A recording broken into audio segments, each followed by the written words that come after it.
Hey guys, Bloody Vintage here, and I want to show you some ERDL and RDF patterns and kind of the differences. I have a previous video with mainly helmet covers. Here's some uniforms to kind of show you. So first we're going to go with kind of what they call the bee's knees of the ERDL is what they used in Vietnam, kind of 69, 70, 71.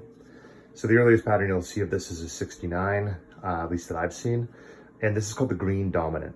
Now if you see this is green, whereas you see this is brown, okay? And that's an RDF over here, we'll get to that.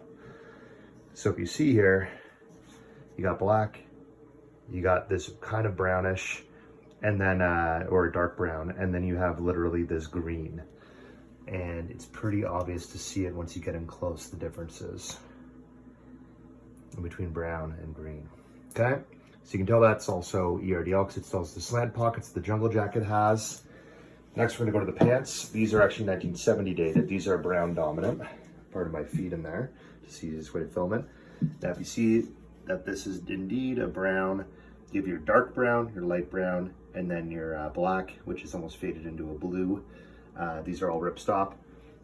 Class 2. Class 2 is how they said it was a camouflage uniform. And then finally, we have our RDF, which came out, I don't know exactly the year. This one is washed out. The RDFs that I've seen are usually 78, 79, 80, and then 81 was the final year, and then they switched over to the woodland pattern. And you can tell because they've got the straight pockets.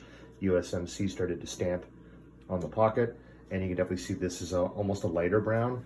But I will notice that other than the coloration here, this is much more faded, I'd say. But the coloration difference, I really don't notice that big of a pattern here. Difference in the camouflage. Again, when people are like RDF, RDF, ERDL, yes, I totally know what you mean, but in kind of the spacing of it and the style of it, it is very, very, very similar to ERDL. I don't even know if I'd call it a fully different pattern, other than maybe they went to a bit of a lighter brown, and the splotching is kind of different, I guess you could say, where this and this are a little bit more similar when you look at them together. This is very easier to tell apart, but I really give that more credit to the coloration here and potentially the fading due to age.